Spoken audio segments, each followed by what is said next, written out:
Bienvenue sur DMG TV, les histoires mystiques. Si tu es nouveau sur la page, n'oublie pas de t'abonner, de laisser un commentaire, de liker, de partager. Tu vas raconter une histoire. Il y a un numéro à l'écran là, c'est le plus 237 655 81 90 17. Envoie ton histoire par note vocale sur WhatsApp et on va jouer ici sur YouTube. On poste tous les jours sur YouTube à 12h00. La page c'est DMG TV. On fait les directs sur TikTok à 20h00 le mercredi et le vendredi. Et ce qu'on fait c'est pour sensibiliser. Donc n'oubliez pas de liker s'il vous plaît. Partagez parce que ça peut aider quelqu'un. Merci beaucoup. Donc là on va commencer avec la première histoire. Écoutez attentivement s'il vous plaît. Likez. Ok. Première histoire. Voilà DMJ. Bonsoir à tous. Bonsoir à la communauté DMJ. Likez, partagez, commentez pour donner de la force à l'émission et tout ça. DMG, je viens pour une deuxième histoire. Je suis en train de regarder ton émission et tout, je bloquais d'abord. J'ai dit non, il faut que je raconte d'abord ça. C'est une histoire vraiment qui m'est arrivée quand j'étais petite. Et donc je voulais avoir la vie des autres, la vie et voir d'abord vraiment c'était quoi l'objectif de ce truc-là. C'était pour me faire quoi et tout. Voilà, dans les commentaires, je vais voir. C'est au Gabon, comme d'habitude, dans une ville du Gabon appelée Moanda. C'est là-bas que j'ai grandi, c'est là-bas que j'ai passé la majorité de ma vie et tout, vu que là, je suis à l'étranger pour l'école. Donc, je partais tout au village de ma maman, passer des vacances. Je n'étais pas la seule enfant, on était tous et tout. Il y avait des personnes qui revenaient de Libreville, des personnes qui revenaient de France et ça dépendait où les personnes habitaient en fait. Et donc, ils revenaient pour les vacances, ils revenaient pour les choses comme ça. Et c'était moi toujours la malchanceuse parce que lorsque je partais passer les vacances au village de ma maman, je revenais toujours soit avec des maladies, je ne finissais jamais les vacances. Je revenais malade, là-bas c'est les joues qui enflaient, là-bas c'est le corps qui enflait et tout.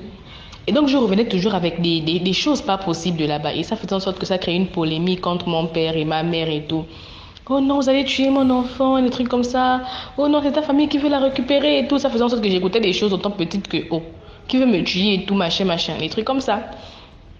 Mais un jour, mon père m'a dit, tu pars au village de vacances. J'ai dit à mon père que je vais partir parce que toutes mes soeurs, je ne peux pas rester ici là seule avec toi. Toi, tu travailles, que me garder ici là. Ou non, tu vas aller rester chez ma mère au quartier. Puis qu'il y avait un quartier là, Moanda 3. J'ai dit, je ne vais pas rester à Moanda 3, je ne vais pas aller là-bas. J'ai dit, je pars avec les autres à Bakumba. Mais pas directement à Bakumba. Hein. À Bakumba, il y a encore d'autres villages, Bakoudou, des villages. Il y a beaucoup de villages, mais nous, on était de Konda en fait. On était de Konda. Là-bas, il y avait toujours les rivières, des vacances, il y avait toujours le goût parce que beaucoup de personnes venaient. Donc, on faisait des camps, des feux de camp, on faisait des veillées, on chantait, on dansait. Et ça faisait en sorte que c'était beau en fait chaque vacances. Et après les vacances terminées, les autres retournaient, chacun retournait chez soi. Dans les vacances, j'étais partie. Lorsque je pars en vacances, c'est toujours comme d'habitude et tout. Et un jour, pendant que je dormais au salon, mes soeurs étaient en train de regarder les quand c'était à l'époque des DVD. On mettait encore des CD et tout, et ils étaient en train de regarder un film à la télévision. Notre petite télévision là, je me rappelle encore ça, mais je me rappelle encore de ça. Ils étaient en train de regarder des trucs comme ça là.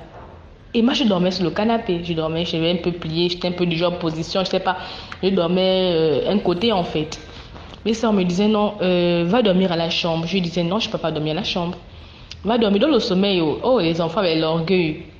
Va dormir, oh, je ne pars pas, laissez-moi, c'est comme moi. Oh, va dormir, je n'aime pas parler. Une de mes aînées a crié là. On te demande d'aller dormir, tu ne peux pas aller dormir, va dormir. Quand je me lève, DMJ, hey, quand je me lève pour aller dormir, regarde le gros mille pattes qui sort, qui descend, qui tombe en fait de mes jambes. Le mille pattes, la DMJ, si tu avais vu ça, j'ai quand même des frissons quand je parle de ça. Si tu avais vu le mille pattes qui était tombé de mes jambes là, je ne sais pas ce que tu allais faire. Le mille pattes sort d'où? Jusqu'à présent, j'ai la phobie des mille pattes parce que même comme il y a les petites pluies, quand les mille pattes, c'est pas les petites pluies, pas les mille pattes des petites pluies que non, lorsque les petites pluies rentrent là un peu, non. C'est ce qu'on appelle mille pattes. C'est ce qu'on appelle mille pattes. Je vois encore l'image de ma tête, j'ai même peur lorsque je te raconte ça. J'ai peut-être 8 ans ou 9 ans comme ça, 7 ans, un truc comme ça. Regarde le mille pattes DMG. Oh Seigneur Jésus. Mes comptes seront criés. Jusqu'à présent, si je vois un mille pattes, je ne peux pas partir sans tuer le mille pattes là. Même quand je rentre dans une chambre, je fouille partout. Je rentre quelque part, je fouille. S'il y a des mille pattes, je dois tuer les mille pattes là. Voilà pourquoi j'aime pas trop laisser l'humilité rentrer dans ma chambre, de l'eau partout, parce que j'aime pas les choses comme ça. DMG, le mille pattes là, mes grandes sœurs ont sauté. Ça sortait d'où? Est-ce que ça voulait rentrer ou c'était à rentrer et ça sortait maintenant de moi? On ne sait pas. Ma soeur dit non. Ça voulait rentrer quelque part parce que là, ça ne peut pas sortir comme ça. Là, ça voulait rentrer. Ça ne se levait pas pour dire qu'elle est... Parce que quand je me suis levée avec la force. Je ne pars pas dormir, c'est quoi? Donc j'ai bougé ma jambe. J'ai bougé les pieds, j'ai tapé les pieds au sol. C'est comment je ne pars pas dormir? C'est là où le mille pattes était tombé. Non, DMG. Le jour-là, la peur de ma vie. Je ne sais pas. Mes soeurs ont commencé à crier, oh, venez, le mille pattes, les longs, il s'est enroulé sur lui-même, il s'est enroulé. Oh Seigneur, j'ai les frissons. Il s'est enroulé sur lui-même, enroulé. Il est resté là, au milieu de nous, là. On a appelé mon oncle, là, il est venu. Il a commencé à parler, il a crié dans tout le village. Oh non, laissez ma nièce tranquille. Elle est venue ici pour vous. À chaque fois, c'est elle, c'est comment? Laissez-la tranquille. Elle est venue pour les vacances. Il a parlé. Emmenez-moi le pétrole. La personne qui a fait ce là, il va... Non, il a parlé sur le mille pattes là. Parler. Après, il a pris de l'eau, le pétrole, il l'a mis sur le mille pattes, il l'a versé. Il a brûlé le mille pattes, il m'a soulevé. Avant de brûler la bosse, il m'a soulevé. Tiens quoi, c'est bon. Rien n'était arrivé. Ils m'ont fouillé, ils m'ont palpé, ils m'ont fouillé là pour savoir que, oh, ils sont nous, ils m'ont regardé là. Est-ce qu'il n'a pas fait quelque chose sur tes cuisses, sur tes jambes, écarté là, regardez. C'est une de mes aînées qui a dit que non, lui, il voulait rentrer, il n'était pas rentré pour sortir, lui, il voulait rentrer quelque part. Il m'a soulevé, il m'a mené de sa chambre, il m'a fait, mais tu ne sors pas, tu restes là, aujourd'hui, tu dors avec moi. On va voir qui va venir te prendre dans ma chambre là, ou quelqu'un qui va venir t'atteindre dans ma chambre là, tu dors ici. J'étais perdue, petite que j'étais, je ne savais même pas qu'est-ce qui s'est passé. Ils ont brûlé ça, bien brûlé. Brûlé à pas la peine. Mon oncle a parlé, jusqu'à tardive dans la nuit, je ne faisais que parler. Tout le monde était que debout, le mille pattes là. Ils l'ont mal brûlé pendant 2 à 3 repousses, jusqu'à ce qu'on a vu là, les trucs, bien niengués. Laisse-moi me dire niengués, bien brûlés, les choses comme ça. Maintenant, je ne sais pas. D'après vous, c'est quel type de sorcellerie? Parce que après ça, j'ai pas pu rester au village. 1 ou 2 semaines après, ils m'ont ramené, ils m'ont dit tu retournes à la cité, à Mwanda. Là, je t'ai retourné. Voilà, mais je ne sais pas si c'était passé, le mille pattes là sortait d'où, c'était l'œuvre de quelle sorcellerie ou quoi, mais je sais que c'était quand même mystique. Maintenant, la morale de l'histoire, c'est que c'est pas faute, c'est pas mauvais d'aller passer les vacances au village, apprendre les enfants, les rites et les coutumes et tout, comment ça se passe. Mais comme les enfants partent au village, priez pour vos enfants, préservez-les, noyez-les dans le sang, si même possible, partez voir un pasteur pour qu'il recommande toutes les vacances entre les mains de Dieu pour vos enfants. Parce qu'on ne sait pas, tu peux arriver, ton étoile peut attirer des personnes qui veulent tenir. Parce que moi, à chaque fois que j'allais au village, je revenais toujours avec un problème. Je ne sais pas si c'est Dieu qui m'aimait, mais je sais que Dieu m'aime quand même. Je sais que c'était Dieu quand même qui m'a aimé, qui m'a préservé. Parce qu'à chaque fois que j'ai parti au village, j'avais toujours un problème. J'ai failli mourir plusieurs fois quand j'étais petite. Plusieurs fois. Déjà, quand je suis née avec des cailloux dans les yeux. Je n'arrivais pas à ouvrir les yeux. Je ne sais pas comment ça s'est fait. Les cailloux sortaient d'où. Donc, j'étais vraiment combattue quand j'étais petite et je ne savais même rien. Mais je sais que c'est Dieu qui m'a préservé. Donc, quand vous partez quelque part avec vos enfants, passez des vacances, même pas que ça soit au village, même chez les tantes, chez les oncles et tout, vraiment priez toujours pour vos enfants. C'est un peu ça la morale. Et dans les commentaires. Merci à tous et merci DMG. Merci beaucoup pour cette histoire. Maintenant, on passe à la deuxième histoire. Bonsoir DMG, bonsoir à tous.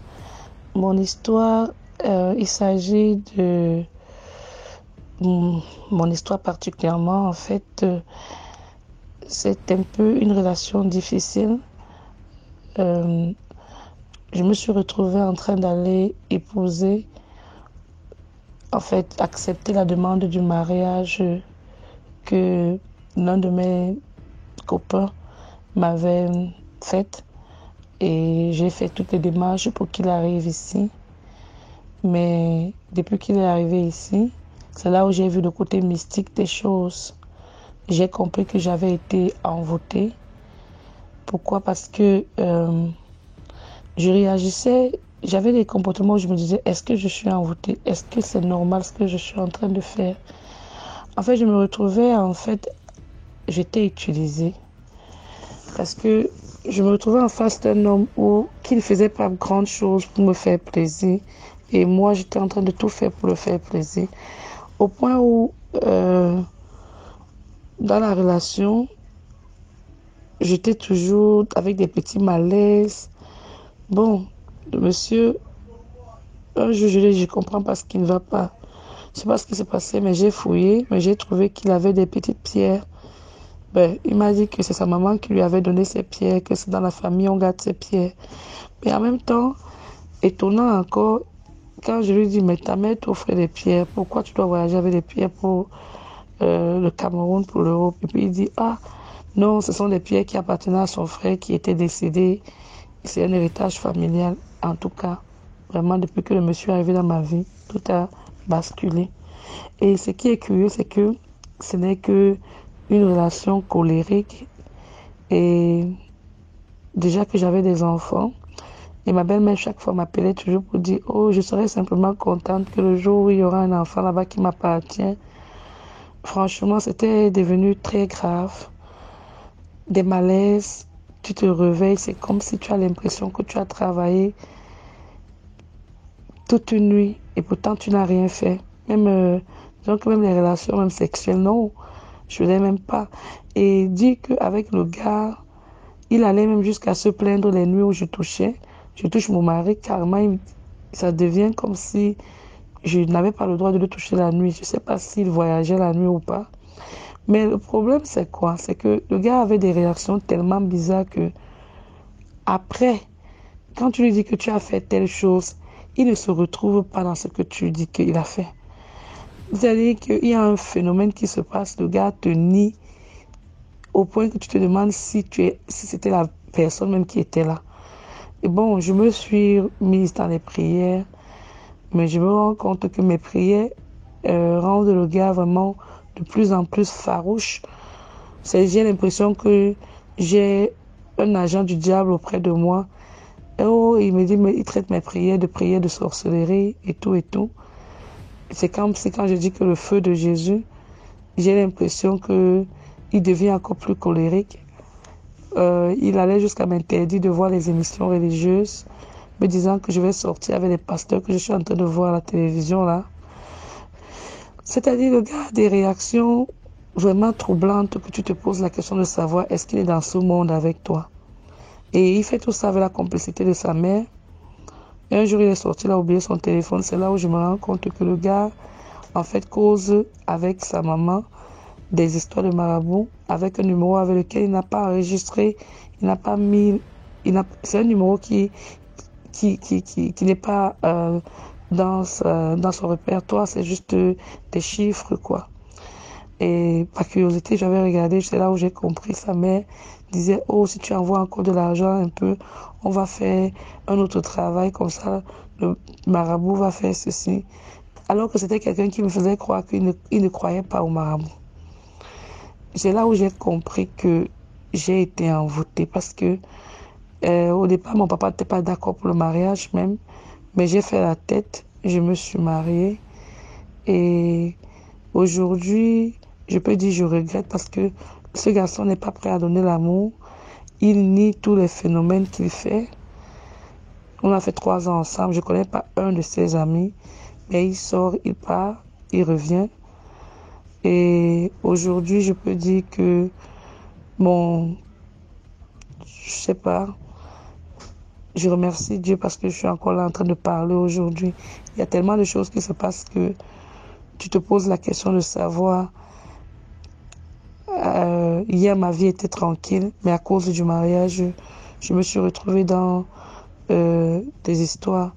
C'est-à-dire que le gars, c'est comme si pour lui, on dirait que les papiers, il fallait qu'il se trouve un chemin pour arriver en Europe, pour avoir des papiers sûrs, pour ne pas être en train d'être un sans-papier.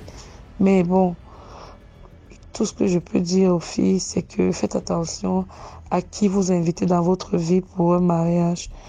Certes, on ne s'était pas marié à l'église, mais c'est quand il est arrivé ici que je me suis rendu compte que ce garçon ne connaissait même pas un mot dans la Bible.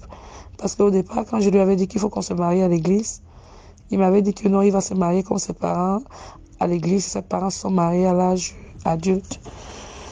En fait, j'ai tellement souffert dans cette relation que j'ai subi des pertes de mémoire très, très régulièrement et des maladies. Mais quand on va à l'hôpital, on dit qu'il n'y a rien. Mais pourtant, je me sens pas bien. Vraiment, j'aimerais simplement dire, faites attention les filles, même si c'est une relation depuis longtemps et que nous qui allons chercher les personnes en Afrique pour venir ici, franchement, faut réfléchir, faut inviter Dieu. Et le gars veut me faire comprendre que ce que je pense, ce n'est pas ça, que c'est comme si je suis un peu paranoïaque. Je lui ai dit non, je suis pas paranoïaque. Je pense que je me suis vite lancée dans ce mariage avec toi et tu ne me donnes pas d'amour. Tout ce que j'ai, c'est des critiques, des insultes, me chiffonner auprès des gens. Et toi, tu dis que tu ne te reconnais pas dans ça. Si tu ne te reconnais pas dans ça, ça veut dire qu'il y a un esprit qui agit en toi et tu ne reconnais pas ce que tu fais. C'est-à-dire, il manque sur toute la ligne. Le gars allait jusqu'à me dire que il est là, il attend juste ses papiers et c'est tout. Bon, je lui ai dit, mais non. Donc, en fait, à un moment donné, c'était tellement grave qu'il a fallu que j'introduise la police parce que il y avait des nuits où je me retrouvais carrément avec un liquide blanc qui sortait de ma bouche. Je me reconnaissais plus. Et je me dis, j'ai rien mangé d'étonnant, mais je n'ai que toi avec moi dans la maison, qui est l'adulte comme moi. J'ai pas d'amis, personne qui vient dans cette maison. Qu'est-ce qui se passe? Qu'est-ce qui se passe pour que la nuit, je puisse sortir de la mousse blanche de ma bouche? En fait, les violences se sont accentuées. J'ai dû informer la police. Et le gars a tout nié, tout nié. Mais franchement, c'est long. Tout ce que je peux vous dire, c'est que faites attention à qui vous invitez dans votre vie. Et il ne faut pas se cacher, dire qu'on va supporter le mariage. Et pour avoir peur du regard des autres, il faut être capable de dénoncer toutes les personnes qui nous font souffrir en silence au nom de l'amour. Merci. Merci encore DMG pour tout ce que tu fais. Et je vous remercie. Merci. Merci beaucoup pour l'histoire. Et là, on va passer à la troisième histoire. Bonjour DMG ou bonsoir, ça dépendra de l'heure à laquelle tu vas écouter cet audio. Voilà, en fait, je voudrais intervenir sur l'épisode 241, l'émission 241, où il y a un des auditeurs, un des abonnés qui est passé parler je sais pas, je me rappelle plus du mot en camerounais qu'il a donné pour les enfants qu'on travaille et qui sont censés soutenir la famille. C'est vrai, j'ai fait quelques commentaires écrits, mais je pense que, sans toutefois juger, hein, chacun donne son opinion, je pense, et il y a des éclaircissements qu'il faut peut-être apporter par rapport à ce genre de situation. Bon, moi j'interviens parce que lui, il parlait, il a plus fait état des bienfaits de ce travail-là, hein, c'est-à-dire d'arranger l'enfant. Je crois que c'est l'oncoman dont il a parlé, d'arranger les enfants pour qu'ils aident la famille. Et malheureusement, je suis pas tout à fait d'accord avec ça reste mon opinion et je suis pas tout à fait d'accord avec ce qu'il a dit parce que il y a des personnes qui se retrouvent dans ce genre de situation et qui ne comprennent pas forcément ce qui se passe ou ce qu'ils arrive. Je m'explique. Quand on décide de travailler l'enfant, je pense que c'est pour garantir une certaine sécurité dans la famille ou dans le clan, peu importe, mais il y a toujours une contrepartie. La contrepartie, c'est laquelle? Moi, je suis gabonaise, je suis fan, et je pense que tous les Gabonais qui suivent l'émission savent que les fans, les filles fans en particulier, ont parfois ce qu'on appelle la cara, c'est-à-dire on te donne, je ne sais pas si c'est un totem ou si c'est un esprit, et ça dépend de ce que les parents disent sur toi. La cara peut être pour certaines femmes de sortir qu'avec des hommes riches. Et ces femmes-là sont comme des esclaves en fait de la famille. Elles aident financièrement la famille, mais elles ne sont pas heureuses. Heureuses dans le sens où elles ont du mal à se marier. Parfois, elles ne font pas d'enfants. Donc, de dire que l'oncoman est toujours bien, je ne suis pas du tout d'accord. Je ne suis pas du tout d'accord. C'est valable aussi pour certains hommes, hein, parce que la cara ne concerne pas uniquement que les femmes. Il y a des hommes aussi qui sont victimes d'Akara. Et ils le découvrent parfois des années plus tard. Et il faut faire des rituels, je pense qu'ils sont assez compliqués au niveau de la tradition, pour détruire ces Akara-là. Je ne connais pas bien quels sont les rituels, malheureusement. Je n'ai pas fait beaucoup de recherches là-dessus parce que en Afrique, on n'écrit quasiment rien. Mais je trouve ça déstabilisant et désolant de prendre un nouveau-né, que ce soit une fille ou un garçon, de le travailler pour être au service de la famille, au détriment du bonheur de cet enfant-là. C'est de l'égoïsme pur et simple. Pourquoi? Parce qu'on ne pense pas au bonheur de cet enfant. Moi, je serais d'avis qu'on dise qu'on travaille l'enfant, qu'il rende sa famille prospère, qu'il s'occupe de sa famille, mais qu'en contrepartie, cet enfant-là aussi, de son côté, soit heureux, qu'il ait une famille, qui fasse des enfants, qui s'épanouisse dans son foyer, qu'il ait un bon travail. Je serais d'avis que c'est bénéfique. Mais quand on écoute les témoignages des personnes qui ont été victimes ou qui savent qu'elles sont impactées par cet akara, il y a toujours une contrepartie négative. Moi, je n'ai rien contre les traditions. Je suis d'avis que, à un moment donné, on a besoin de se tourner vers nos traditions, de repartir aux sources pour certaines choses. Mais il y a aussi ce petit côté négatif-là qu'il faut, je pense, penser à évincer. Donc, c'était pour revenir sur l'épisode 241, parce qu'il y a eu beaucoup d'avis, j'ai vu les commentaires. Il y a eu beaucoup d'avis, il y a eu beaucoup de commentaires par rapport par rapport à l'intervention de cet abonné-là. Peut-être que chez lui, ça se passe comme ça. Mais pour moi qui suis gabonaise, vous pouvez demander à certains, et je pense que ceux qui écoutent pourront aussi confirmer, il y a toujours une contrepartie négative. Donc voilà, DMG, pour revenir sur cette affaire de Nkoman.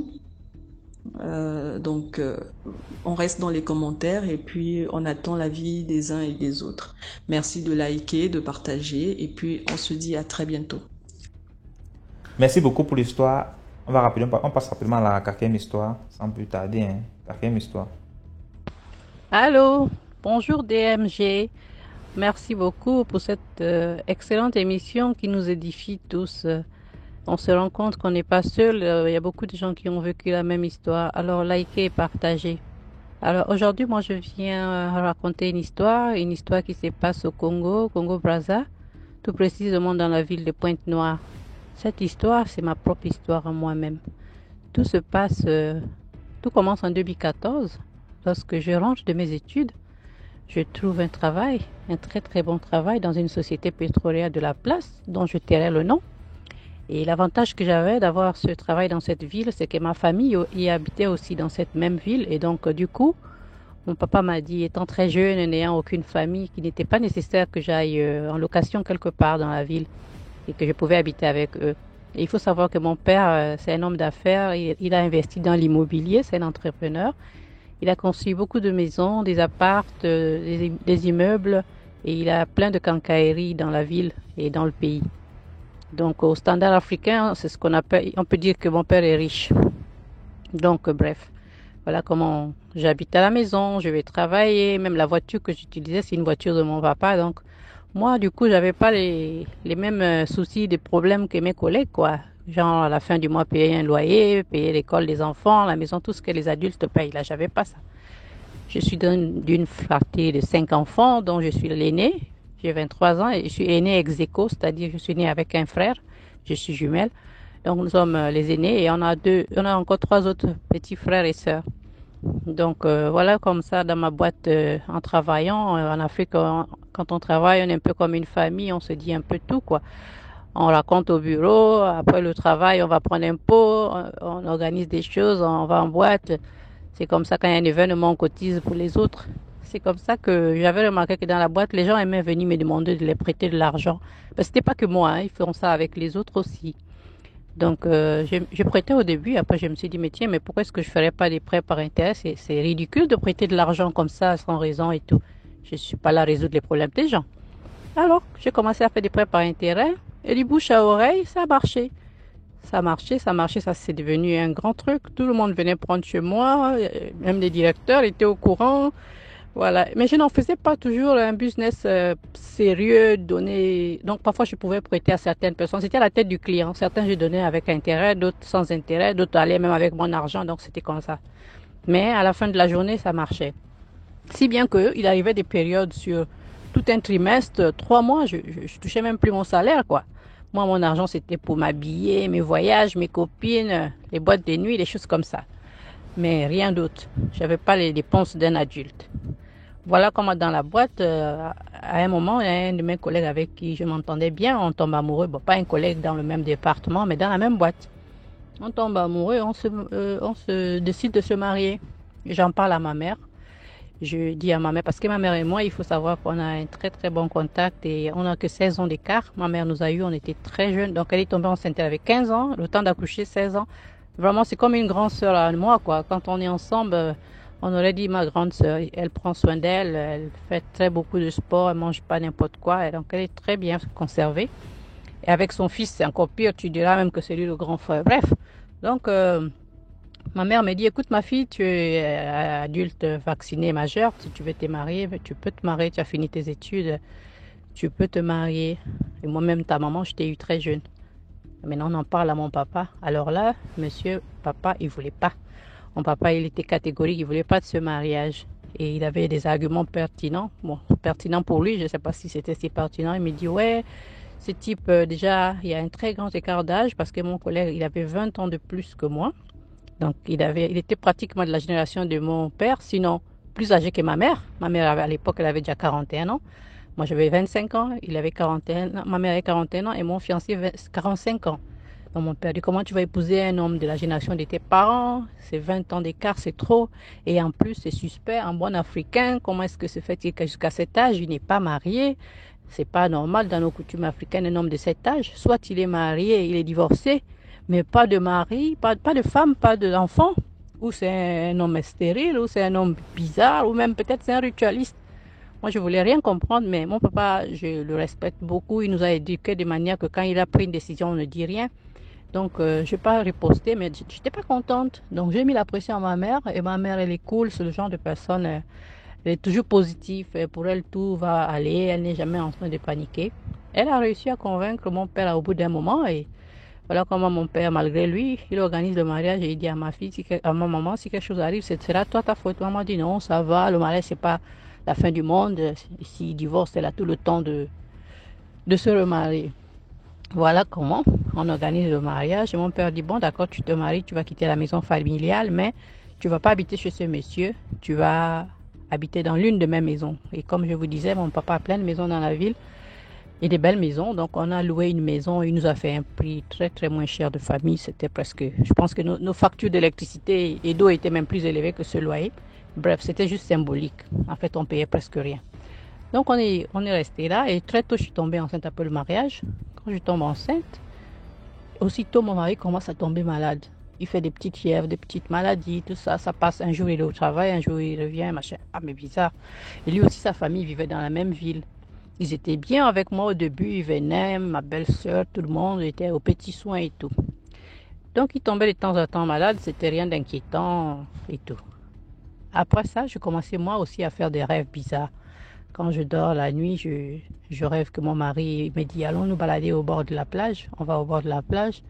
À un moment, il disparaît. Quand je le vois, il apparaît. Et il a des habits en lambeaux, déchirés, du charbon au visage, des cheveux purifiés. Il est comme un fou. Il commence à m'attaquer Il me renverse sur le sol, il commence à me battre. Et après, j'ai une force surnaturelle qui me prend, je le renverse, je le mets à terre, son dos sur le sol, et c'est moi qui est au-dessus, qui le bastonne, qui le frappe.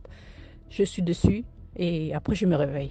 Alors qu'en réalité, je n'aurais jamais pu avoir une force dans la réalité de frapper sur mon mari comme ça. Ça, c'était jamais possible dans la réalité. Mais dans ce rêve, je faisais ça. Et c'est un rêve que j'ai fait au moins 3 fois. Et un autre rêve, c'est parfois on est dans un train, et cet endroit, ce n'est pas le Congo, mais je ne sais pas où c'est. Il a un enfant dans ses mains, et cet enfant, c'est une fille. Et du coup, il y a de l'eau qui vient, qui rentre dans le train. L'eau nous sépare. Lui, il part d'un côté, moi, je pars. Et moi, dans ce rêve, j'ai que le souci de prendre mon enfant. Je lui dis, donne-moi mon enfant, donne-moi mon enfant. Je crie. Et je me réveille en criant. Il me dit, chérie, réveille-toi, tu es en train de rêver. Je dis, ah, d'accord. Je lui dis, qu'est-ce que c'est? Je fais encore le même rêve. Il me dit, non, mais c'est juste le rêve. Je raconte à ma mère. Comme d'habitude, madame, elle banalise, oh, c'est rien. Mais je n'osais pas dire ce rêve à mon père, parce que mon père, c'est pas le genre de personne que tu vas lui raconter des choses. Il est trop sérieux. Donc, voilà, je continue ma vie, chemin faisant, je continue mes prêts par intérêt, ma grossesse évolue. Aux environs de 7 mois, je devais aller en congé maternité. Donc, la boîte embauche quelqu'un comme un stagiaire qui devait me remplacer le temps que je suis en congé maternité. J'avais jumelé mes congés maternité et mon congé annuel, donc ça faisait une période de 5 mois. Voilà comment je forme un monsieur. Et le monsieur que la boîte embauche comme stagiaire, il était bizarre. C'était un monsieur, il était toujours bien habillé, ça c'est rien de mal à ça dans le milieu. Mais c'était les mêmes habits.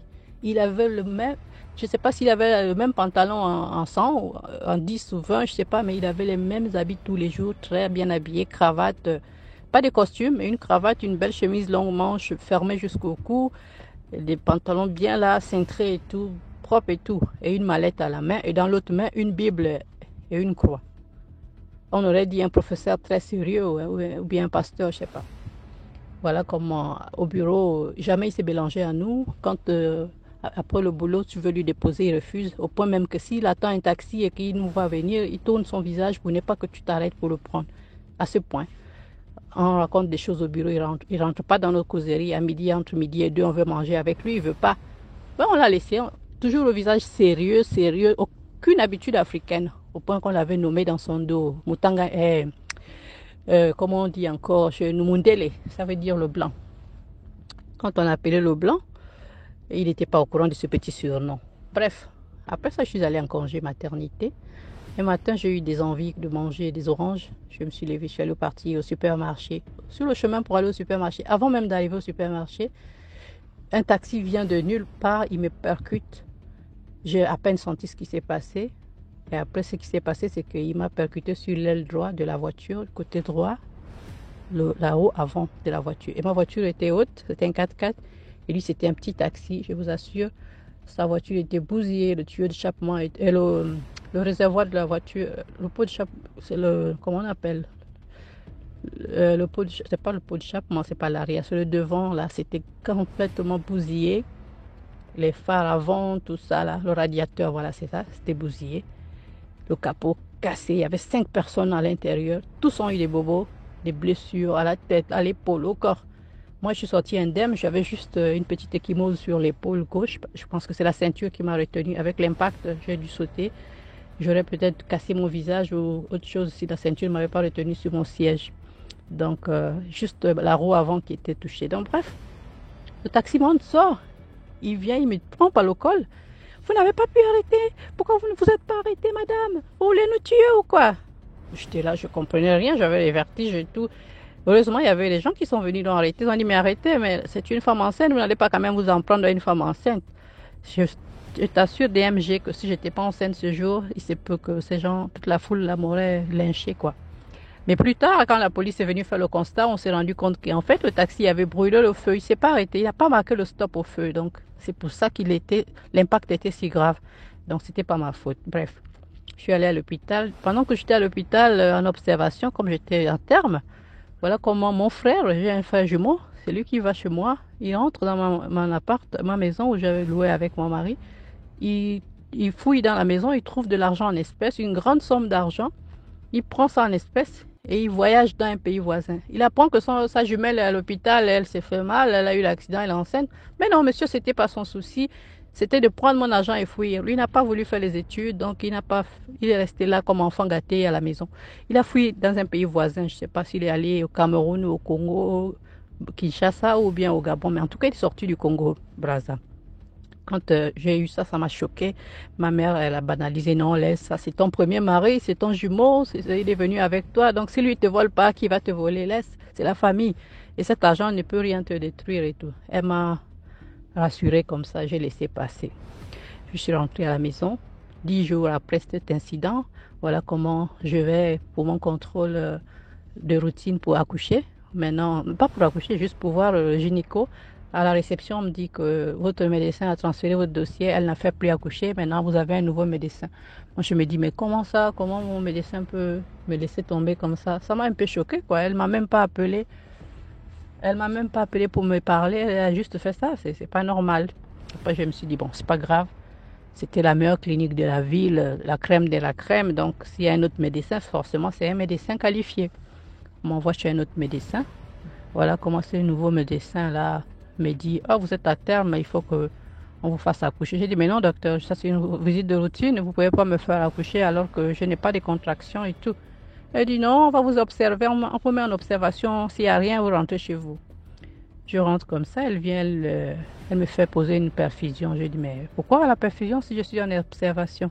Oh non, c'est juste pour... Alors que ce que je ne savais pas, c'est que c'était pour provoquer les contractions. Voilà comment je commence à rentrer en travail. Les contractions sur contractions. Et finalement, je commence à rendre, le ventre me fait mal, j'avais très très mal, je t'assure que j'ai jamais eu autant mal. Et moi je suis du genre, je supporte, je suis comme ma mère, je suis positive toujours. Et j'ai honte quoi de manifester, pleurer, tout ça là, ça me fait honte. Donc elles m'ont laissé là, elles se disaient donc comme je n'ai pas mal, en Afrique quand tu accouches il faut faire la folie, à jouer que tu vas mourir, là tu fais du bruit, tu embêtes, là on te prend en charge. Mais si tu es là calme, on pense que, alors que non. Donc c'est ce qui s'est passé, là ma mère vient. Elle dit non, mais docteur, ma fille est en train de mourir, allez la faire accoucher. Quand ils vont, ils se rendent compte que l'enfant ne descend pas, donc il faut faire une césarienne en urgence. Ils me font la césarienne. Pendant qu'ils font la césarienne, j'entends comme ils disent, maman, en train de la perdre, elle fait une hypotension. Donc ma tension baissait et tout. Mais moi, j'entendais leur voix très loin, comme s'ils étaient dans un tunnel. Donc la mort, c'est pas vraiment quelque chose qui fait peur. On a peur de mourir pour rien là. C'était calme, j'avais pas peur, j'étais en paix, quoi. J'étais très sereine. Après, je me réveille, quelques heures plus tard, je suis dans une pièce, je vois tout le monde au visage triste, ma mère, mon père, mon mari, toute ma famille proche. Oh, faut être forte. Je dis, qu'est-ce qui se passe? Oh, l'enfant n'a pas survécu. Je dis, mais non, c'est pas vrai ça. Comment ça, l'enfant n'a pas survécu? Une grossesse bien qui s'est passée sans problème. Oui, mais c'est ça. L'enfant est sorti avec trois cordons ombilicaux autour du cou. Ok, je n'ai pas pleuré, je faisais en fait un déni, quoi. Ma mère me dit, bon, tu rentres chez moi, tu ne vas pas dans ton foyer parce qu'il faut que tu oublies un peu tout ce qui s'est passé. Je vais chez ma mère. Je suis avec ma mère là une semaine. On prépare, on sort, on revient, comme si de rien n'était.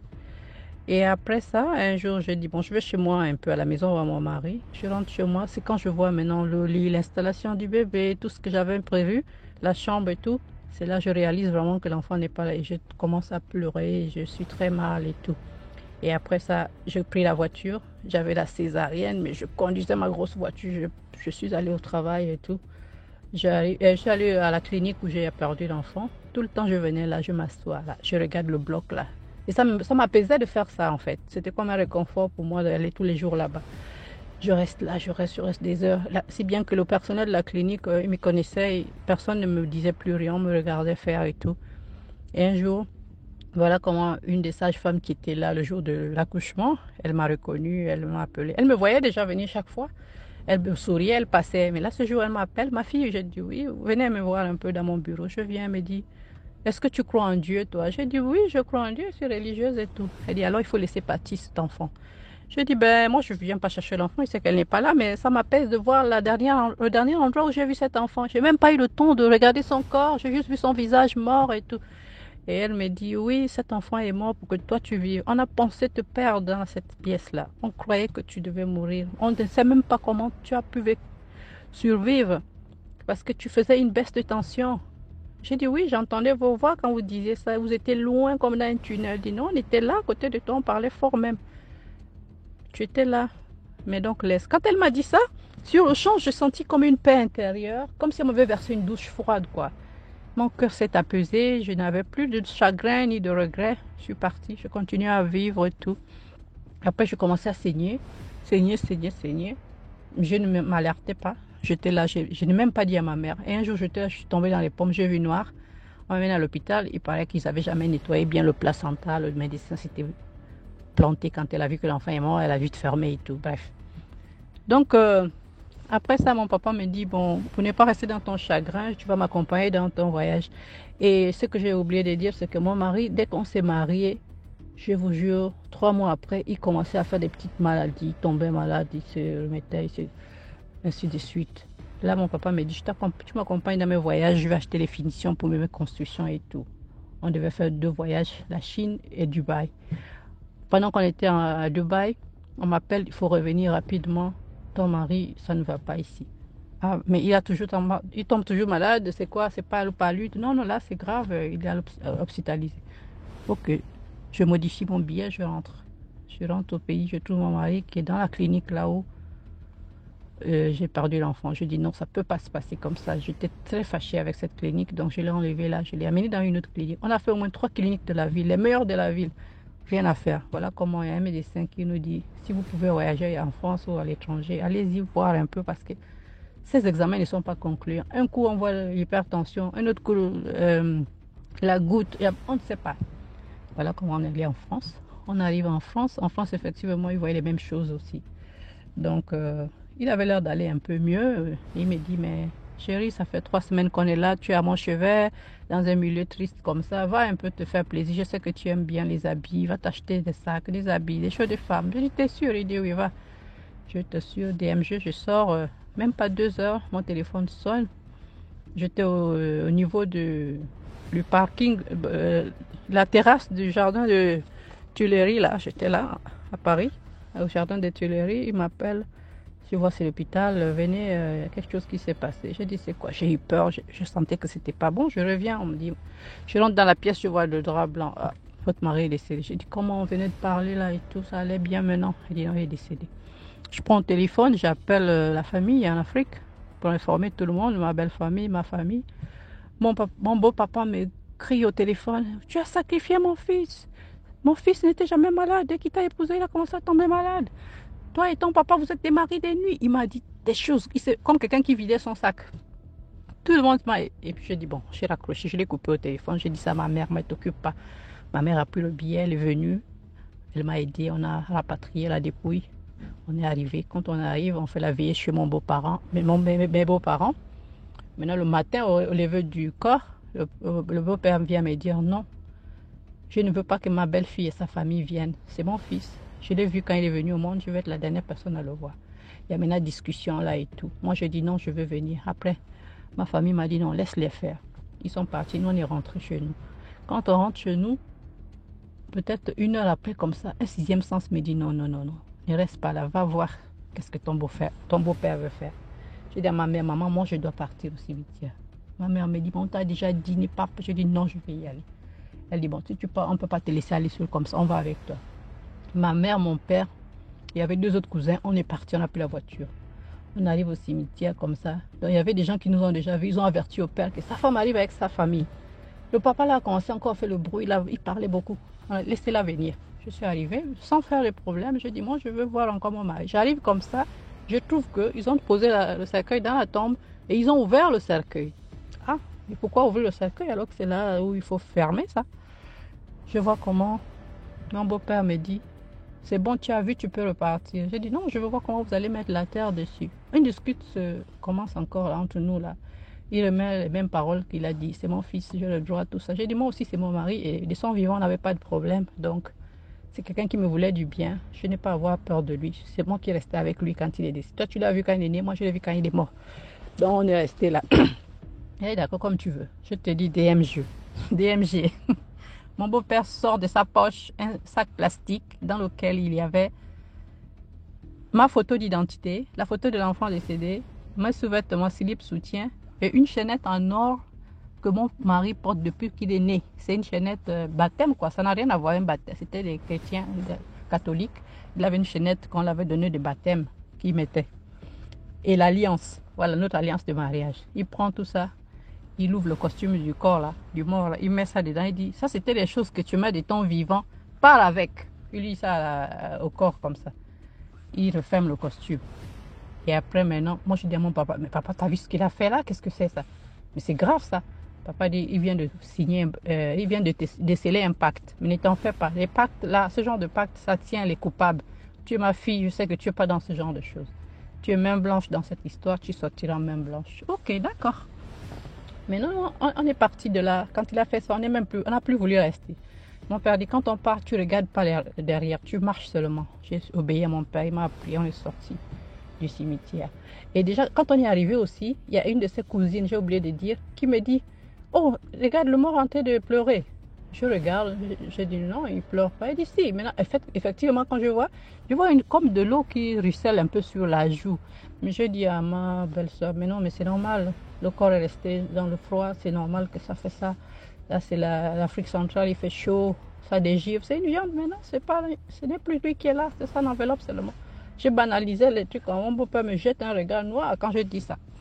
En tout cas, eux, ils sont restés convaincus que c'était les larmes. Sa cousine l'a interprété qu'il était content de voir sa femme. Moi, je dis que c'était juste le corps qui dégivrait. Voilà comment on est parti chez nous. Quand on est arrivé, mon père, il faisait tout pour me plaire, quoi. Il me faisait des cadeaux. Il m'a même offert une voiture. Chez nous, à l'époque, en 2014, si vous vous souvenez, le Prado VX là, venait de sortir, le modèle avec injection, on ne démarre pas avec la clé. Tu appuies seulement un bouton là, ça démarre. Il m'a sorti ça là, tout neuf dans le sachet, maison mère. Hein? Et chez nous, on a un peu cette fierté là, quand tu achètes une voiture à la maison mère, il y a un peu un logo là qu'on te met sur la voiture. Donc, quand ça passe là, les gens voient ça, ils savent que oui, ça c'est pas importé. Bon, mon papa, il aimait les belles choses, il aime les belles choses. Il m'a acheté cette voiture pour me faire plaisir. Et il se trouvait que dans la boîte, même le directeur n'avait pas cette voiture. J'étais la seule. Bon, la société, c'est une société pétrolière, elle pouvait se la permettre, mais c'était tout nouveau encore, quoi. Ça venait d'arriver. Après, ils ont acheté ça, un parc immobilier pour tous les directeurs après. Mais au début, là, c'était moi. Donc, quand j'amène ça, là, mes collègues changent. Ils sont là, ils changent de visage. Ah, celle-là, son mari meurt, elle sort une voiture. D'autres, oh, c'est son père, oh, machin. Donc, bref, je reprends le travail. Quand je reprends mon travail DMG, je trouve que le jeune monsieur que j'avais formé, il devient, non seulement il n'est plus en CDD, il est maintenant en CDI. C'est-à-dire, on l'a embauché. Il n'est plus stagiaire, il est maintenant embauché. Ah, c'est bien pour lui, ça lui fait un poste. Mais qui plus est, il devient mon chef maintenant. C'est à lui que je reporte directement. Tiens, je dis, mais comment ça? Je vais en congé, je forme quelqu'un, il devient mon chef. Bon, d'accord. La personne, ça ne me dérangeait pas plus parce que, moi, je me disais, ça ne touche pas mon salaire. Et le chef, il n'est pas le genre qui joue au chef, il fait son travail, tu fais ton travail et après c'est tout. Il n'aime même pas bavarder pour lui. Donc, ça ne m'a pas dérangé plus que ça. Parfois même, il est humble. S'il y a un truc qu'il comprend pas, il vient me demander, je lui montre. Donc, on avait toujours ces bons rapports professionnels puisque lui, il ne voulait rien d'autre avec les gens. Voilà comment, un jour, quand je dis ça, mon papa demande que je déménage de ma maison que je louais. Il me dit, tu reviens à la maison familiale parce que tu n'as ni enfant ni mari. Pas besoin que tu vives là-bas, reviens ici. Donc, je reviens dans notre maison familiale et je ramène toutes les affaires de mon mari aussi. Dans mon studio, j'installe. Je demande à ma maman, elle me dit, il n'y a pas de problème, mon papa aussi. Mais à un moment, ma mère me dit, mais non, il faut couper les liens. Tu as fini le deuil. Tu ne peux pas garder les choses de ton mari. Il est déjà dans un autre monde. Donc, tu dois donner ça en aumône aux gens. Donne aux églises, donne à qui tu veux. Donc, j'ai appelé mes collègues. Et c'était des bonnes choses. Mon mari aimait s'habiller. C'est encore nous les Congolais. Les beaux trucs et tout. La marque et tout. Même si je voulais vendre. Mais je n'ai pas voulu vendre. Donc, ses collègues, qui étaient même ses collègues, bien avant que je n'entre dans cette boîte, parce que lui, il travaillait là-bas au moins une dizaine d'années avant que j'arrive, je les ai dit, ils sont venus, ils ont pris. Chacun un peu ce qu'il voulait, mais il y avait toujours plein de choses, même des sacs, des gadgets et tout. Voilà comment je suis partie dire à mon collègue, là, qui est devenu mon chef. Je lui ai dit, les choses de mon époux, puis je vais lui donner un nom d'emprunt, Patrick. Patrick, est-ce que tu n'es pas intéressé? Mon mari a laissé de très bonnes choses, je n'ai pas jeté. Les autres ont déjà pris. Tu peux aussi, si tu veux, ça t'intéresse. Il me regarde d'une manière sceptique, un peu curieux, mais celle parle de quoi? Après, il me dit, attends, je te donne ma réponse dans 2 jours. J'ai dit, ok, d'accord. 2 jours plus tard, il revient au bureau. Il me dit, pour les habits de ton époux, merci, tu peux les garder, je n'en veux pas. Mais par contre, je voudrais que tu me prêtes 50 000. J'ai dit, 50 000, toi, qui ne demandes jamais de l'argent, tu es très réservé là, qu'est-ce qui ne va pas et tout. Il me dit, non, non, j'ai une urgence. Ok. À l'époque, on travaillait entre midi et deux. C'était pas la journée continue. Je rentre à la maison, j'en parle à ma maman. Ma maman me dit, pas de problème. Tu vas lui donner l'argent, mais c'est bizarre. Voilà ce qu'on va faire. Je vais noter tous les numéros de série de cette somme d'argent et on verra. Et maman, elle ne fait pas ça, elle dit si. Plus tard, je verrai que maman n'avait pas tort. Elle va noter sur un papier tout le numéro de série de chaque billet de 10 000. Je viens, je lui remets ça dans une enveloppe. Il me dit merci. Une semaine, jour pour jour, après, il me ramène la même somme avec des intérêts dessus. J'ouvre l'enveloppe, je regarde. Après, je lui dis, ah mais tu ne devais pas le garder 4 semaines, cet argent? Il dit, mais non, merci, c'est bon, je n'ai plus besoin. Ma femme a fait une tontine et j'ai plus besoin, tu peux prendre ton argent. Il dit, ah d'accord. Je viens, j'oublie même cet argent. Un jour dans ma chambre, peut-être une semaine après, je découvre ça. Et je dis, tiens maman, voilà mon... Je sors de mon studio, je vais dans la grande maison. Je dis à maman, tiens, mon collègue m'a ramené l'argent et tout. Elle dit, déjà, il ne devait pas garder. Je dis, moi aussi, c'était ça ma question aussi. Elle dit, bon, on va comparer. Elle prend le papier sur lequel elle avait noté les numéros de série. Je t'assure, DMG, c'était le même numéro de série, les 5 billets, bien compté. Mais il a ajouté seulement les intérêts. J'ai dit, mais ça signifie quoi ça? Et ma maman, elle me relativisait. Elle dit, oh, peut-être qu'il voulait juste te donner sa participation pour ton deuil et tout. Mais il avait honte comme il est sérieux. J'ai dit, non, non, non, je ne laisse pas passer ça, maman. Je dois le voir. Elle dit, d'accord. Le lendemain, je viens au bureau. Je le vois. Je dis, je veux te voir. Qu'est-ce qui s'est passé? Je l'attaque direct. Moi, je suis très direct. Pourquoi tu viens me remettre mon argent et les mêmes numéros de série? Il dit, ah, tu t'es rendu compte. Il n'a même pas nié. Hein? Même pas dire non. Il me dit, ah, tu t'es rendu compte. Je dis, oui, je me suis rendu compte. Qu'est-ce que tu as voulu faire là? Il me dit, non, en fait, assieds-toi, je veux te parler. Je dis, tu veux me dire quoi? Il me dit, en fait, ce qui se passe, c'est que tout ce qui t'est arrivé là, ce sont des attaques. Et ce qu'il faut savoir, c'est que tous ces malheurs se sont passés en l'espace de 2 mois, de avril 2014 à juin 2014. C'est-à-dire l'accident de voiture, le vol d'argent dans la maison, le décès de l'enfant, le décès du mari. Tout ça se passe en 4 mois. En 2 mois, avril à juin. Presque 3 mois par là. Donc, voilà comment il me dit, ce sont les attaques. J'ai dit, des attaques, mais tu parles de quoi? Moi, je n'ai pas d'ennemis. Regarde comme je suis bien avec tout le monde et tout. Je suis jeune, je n'ai même pas encore vécu. Je n'étais même pas là les 7 dernières années dans le pays. Que tu parles de quel ennemi? Il me dit, je te dis, c'est des ennemis. J'ai dit, mais alors, qui est à l'origine? Il me dit, si je te dis qui t'a fait ça, tu ne vas pas pouvoir t'en sortir. Tu ne vas pas te relever. Ça va tellement te choquer. C'est des gens que tu ne soupçonnes même pas. J'ai dit, qui? Ma mère, mon père? Il dit, non, ce n'est pas ta famille. J'ai dit, c'est qui? Alors, il dit, des collègues. J'ai dit, alors qui? Quel collègue? Dis-moi le nom. Il n'a jamais voulu me dire le nom. Mais il m'a dit, ça m'a fait attention à tes collègues. Mais il se trouvait que dans la boîte, quand je faisais cette affaire de prêt par intérêt, il y avait des collègues qui avaient des comportements bizarres. Parfois, je donne à quelqu'un des espèces. La personne va me ramener mon argent en chèque. Alors qu'on travaille tous dans la même boîte, on a les mêmes horaires de travail. À quel moment je vais aller à la banque? Moi, je te donne des espèces, tu m'amènes un chèque. Et c'était des chèques parfois sales avec des trucs, des feuilles dessus bizarres. Hein, des trucs comme ça, que la personne, comme si le chèque avait dormi quelque part, comme s'il maudissait mon argent, quoi. D'autres aussi, il vient, il me demande des sommes dérisoires. Donne-moi 2000 francs. Tu veux 2000 que je te le donne ou que je te prête? Parce que 2000 quand même, tu travailles, tu n'as pas 2000 qui te manquent quand même. C'était des choses comme ça. Donc moi, je trouvais ça bizarre à l'époque. Mais quand il me dit ça, tout ça me revient maintenant. Je dis, ah d'accord, je crois un peu, mais je suis un peu sceptique et tout. Et puis il me dit, je dis, alors, mais moi, mon argent, pourquoi tu as pris? Pourquoi tu voulais? Il dit, non, en fait, je te soupçonnais aussi. Parce que tu brilles trop pour ton âge. Je voulais voir. Je dis, je brille, mais tu connais mon histoire. C'est mon papa qui me fait briller. C'est pas mon travail. Et ma voiture, tout ça, c'est mon papa. Et moi, je n'ai pas vos dépenses. Je vis chez mes parents.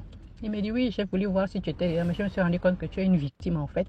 Et j'ai prié Dieu. C'est pour ça que ce truc-là n'est pas tombé sur toi. Et toi aussi, tu as une étoile. Ça t'a évité. Sinon, c'est toi qu'on voulait achever. Tu es venu dans une boîte, tu as trouvé des requins là. Et tu n'étais que l'agneau qu'ils attendaient. J'ai dit, mais tu parles de quoi? Oui, arrête d'aller manger chez tes amis, arrête de faire du... Ok. Je suis venue, j'ai dit ça à ma mère. Comme toujours, elle n'a pas pris ça au sérieux. Ouais, c'est des superstitions et tout. Et après ça, au bureau, j'avais maintenant des malchances. Je n'avais plus d'importance. Je voyais que je n'avais pas de promotion. Même si je faisais un bon truc, c'était pas... Ça passait inaperçu et tout. Et après un moment, mon papa... Et je ne sais pas s'il avait un 6e sens. Il m'a dit, ma fille, je pense que ce travail ne te convient pas. Il faut que tu démissionnes. Et mon papa a une forte influence sur moi. S'il dit quelque chose, je fais seulement. Voilà comment j'ai démissionné. Je suis partie en Afrique du Sud. Je suis restée 2 ans là-bas. Après, je suis partie en Europe. Arrivé en Europe, j'ai eu la chance d'avoir un très bon boulot. Je me suis remariée, j'ai eu 2 enfants et je coupais tous les liens avec tous ces collègues-là. Et le bled, c'est juste pour la famille, quoi. Quand j'arrive, personne ne sait. Quand je repars, personne ne sait. Je pars pas chez les gens. Je suis juste chez ma mère et mon père. Je mange pas dehors. Quand j'arrive, plein de parents viennent là m'amener à manger des choses et tout. Je prends devant eux, mais derrière eux, je donne un aumône, je jette, mais rien ne rentre dans ma bouche.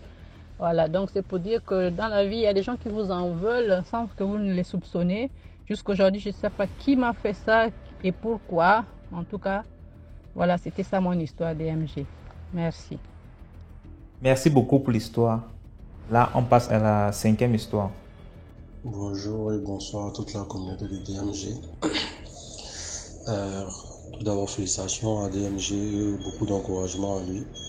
Parce que ce qu'il fait là, c'est franchement, il nous aide beaucoup dans notre vie spirituelle. Mon histoire est la suivante. C'est une histoire qui, moi-même, je l'ai vécue. Voilà, je vais appeler ça une double attaque. Bon, à l'époque, mon cousin et moi, on était encore au collège. Bon, mon cousin et moi, on a pratiquement le même nom, le même prénom. Voilà. Donc, à cette époque-là, on jouait beaucoup au jeu hasard. Voilà. À ce moment, j'étais encore en Côte d'Ivoire. Et ça se passe à l'ouest de la Côte d'Ivoire. Tout le monde sait que l'ouest de la Côte d'Ivoire est redouté par ces esprits maléfiques et ces esprits il y a beaucoup d'esprits là-bas parce qu'il y a la montagne, il y a les eaux, il y a les roches, donc bref. Donc à l'époque là, nous on était beaucoup noctambules, mon frère et moi. Donc dans la journée, on vaquait à notre occupation, aller à l'école, faire des courses familiales plutôt. Et à partir de 23h déjà, on était livrés à nous-mêmes et on sortait pour aller jouer au jeu hasard. Et mon frère et moi, ce jour-là, on décide d'aller jouer et on va ensemble. Ce jour-là, malheureusement pour moi, j'ai perdu. Donc je suis rentré aux environs de 1 heure par là. Donc sur le chemin de la maison, j'aperçois une vieille, qui me suivait. Donc je marche rapidement et puis je regarde derrière moi, elle aussi, elle arrive vers moi. Donc je m'arrête. Je la regarde, elle aussi elle s'arrête. Donc j'accélère, elle aussi elle accélère. Je dis ok. Mais ce qui était un peu bizarre, le pas de son, le son de ses pas ne sonnait pas. C'est-à-dire qu'elle ne marchait pas sur le sol. C'est-à-dire qu'elle glissait. On avait l'impression qu'elle volait quoi. Mais c'est-à-dire qu'elle marchait. C'est pas comment je vais exprimer cela. Donc, je commence à marcher rapidement et j'arrive à la maison. Chez nous, c'est une maison clôturée. C'est une cour clôturée. Donc, j'arrive au niveau de la clôture.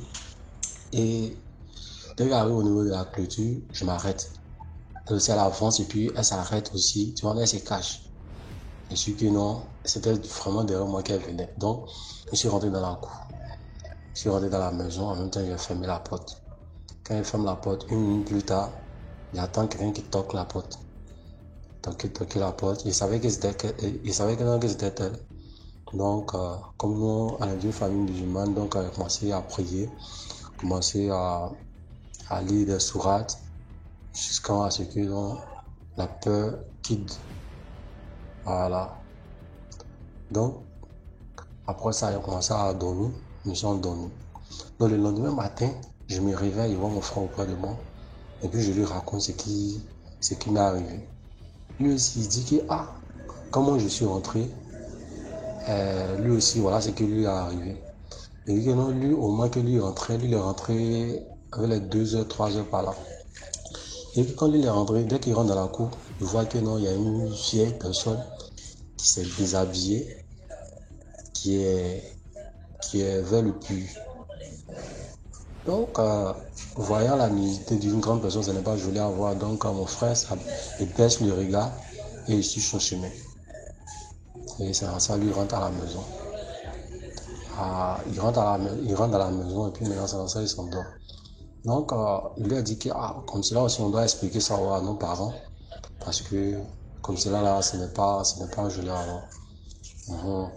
Donc, on va vers nos parents et puis on les explique. Voilà ce qu'on a vécu. Il y a une vieille dame qui m'a poursuivi et la vieille même dame aussi s'est montrée à mon cousin. Donc, depuis ce jour-là, nous, on nous a interdit de sortir. On nous a interdit de sortir. Quand on nous a interdit de sortir, à partir de 19h, 20h après la prière nocturne, on ne sortait plus. On était tout le temps à la maison. Et quelques semaines plus tard, moi, vers les 0,1 comme ça, il me réveille du sommeil, il m'a uriné. Les chambres n'ont pas de douche. Donc, la latrine, on peut dire une latrine qui est un peu loin de la maison, mais la clôture mais la maison est clôturée. Donc, je sors maintenant, je vais uriner. Je finis d'uriner, je vais sortir, je sors maintenant, là, le portail n'était pas fermé. Je regarde vers le portail, je vois une personne qui passe. La personne est en rouge, je m'avance, et puis je regarde. Je ne vois pas la personne. Là, je vais dormir. Le lendemain, il dit ça à ma vie dit que, mais pourquoi moi j'ai le cœur dur comme ça? Mais moi, il a commencé à dire que non, parce que je suis dans la cour, normalement, on ne peut pas me faire du mal. Maman m'a dit que non, arrête cela, parce qu'il y a des esprits maléfiques. Ils n'ont pas besoin de territoire ou de quelque chose pour te faire du mal. Donc, ça veut dire que non, les esprits n'ont pas de frontières. Et puis, ils peuvent vous attaquer n'importe comment. Voilà. Que Dieu nous garde. Merci beaucoup pour l'histoire. Maintenant, on passe à la 7e histoire. Bonjour BMG, je voulais vous raconter une histoire qui ne s'est pas passée avec moi directement, mais avec l'un de mes voisins. C'était un couple, ils étaient mariés, ils ont eu 3 filles, 3 jeunes filles. Ils sont déjà adultes, les filles sont déjà adultes. Et la mère est morte. Donc le père se retrouve seul avec les 3 filles. Bon, ce n'est pas vraiment une histoire mystique, mais bon, ça m'a vraiment touchée. Je voulais vous raconter. Il se retrouve avec les 3 filles. Et un bon jour, il décide de coucher avec la première fille. Comment ça se passe? Il dit à la fille d'aller lui déposer quelque chose dans sa chambre. À l'adulte, l'aîné. Déposer quelque chose dans sa chambre.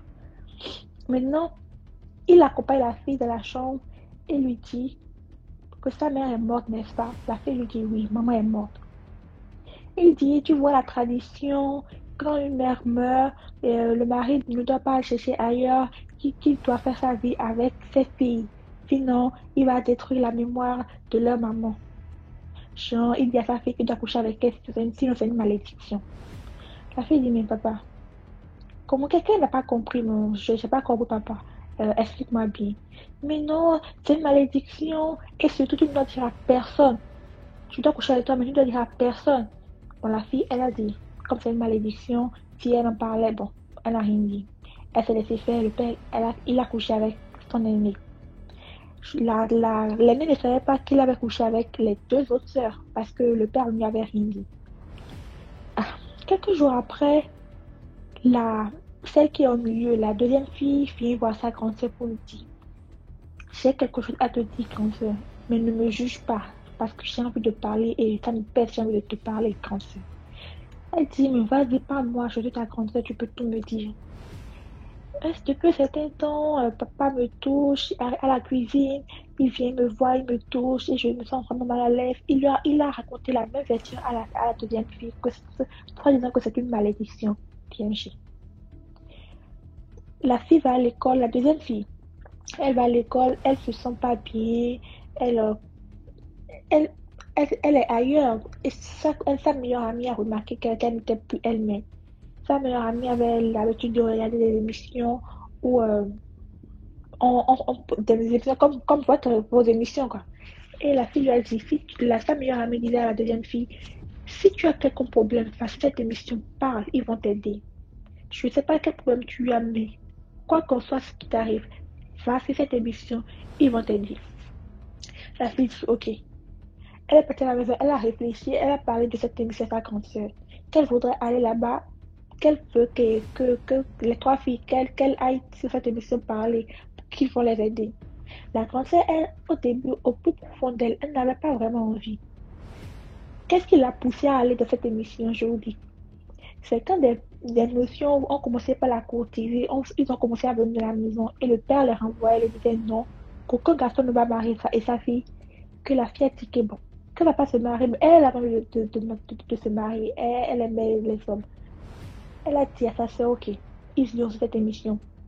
Jusque-là, ces deux-là ne savaient pas encore que la dernière, elle avait dit à la dernière, que elle aussi, leur père couchait avec elle aussi. Comment ils ont su? Ils ont voyagé. L'aînée et la deuxième fille, ils ont voyagé. Je pense que c'était pour les vacances. Et la dernière était seule à la maison. Le père lui a dit, ma fille, j'ai faim, prépare-moi à manger. Elle est rentrée dans la cuisine. Et son père aussi est rentré. Bon, ça lui a rien dit. Elle a dit, c'est mon père, il va rien me faire et tout. Il a commencé par la toucher de manière sexuelle, DMG. Il a raconté la même version et a abusé de sa dernière fille, une fille de 18 ans. Dans la douche, peu importe, partout dans la maison DMG, il a abusé d'elle. La fille a appelé ses soeurs et leur a dit que telle choses se sont passées. À leur retour de vacances, ils sont partis dans l'émission. Ils sont pas partis immédiatement. Ils sont partis, l'aînée et la deuxième, ils sont partis dans l'émission et ont tout raconté. Ils ont appelé le père, mais ne lui a pas dit la raison pour laquelle ils ont de l'appeler. Il est venu sur l'émission, on lui a demandé de s'asseoir. Il a vu la deuxième fille en train de pleurer dans l'émission. Il dit, mais qu'est-ce qui se passe? Pourquoi tu pleures? Et c'est là qu'il a su que les filles ont raconté tout ce qui se passait dans l'émission. Et devant tout le monde, on lui a demandé, est-ce que tout ce que ces filles viennent de dire, est-ce que c'est vrai? Le monsieur ne pouvait pas parler. Il a baissé la tête et dit, je ne suis pas fière de ça, mais c'est vrai. Et il disait que quand il était petit, il vivait chez son oncle, et son oncle abusait de lui sexuellement. Mais il n'y a rien qui relie ça. Ton oncle abusait de toi, mais tu n'as pas besoin d'abuser de tes trois filles. Il a couché chez ses trois filles. Oh, l'aînée, elle pouvait bien sortir de la maison. Elle avait un commerce, elle est commerçante, elle pouvait bien louer ailleurs, amener ses soeurs et quitter la maison. Elle n'a pas fait. D'une part, je me dis, l'aînée, elle ressentait un petit plaisir, raison pour laquelle elle n'a pas enlevé cette cervelle-là. Mais bon, c'est ce que je voulais vous raconter. Ça m'a vraiment touché. Je me suis dit qu'il fallait que je la partage. Merci. Voilà, c'était tout pour aujourd'hui. J'espère que vous avez liké la vidéo, partagé. N'oubliez pas de liker, partager, de commenter. Dites-nous d'où vous regardez la vidéo en commentaire. On se reprend demain à 12h00. Je vous invite à envoyer vos histoires sur le numéro qui est à l'écran, qu'on puisse les jouer ici sur YouTube. Voilà, on se prend demain. Ciao, ciao.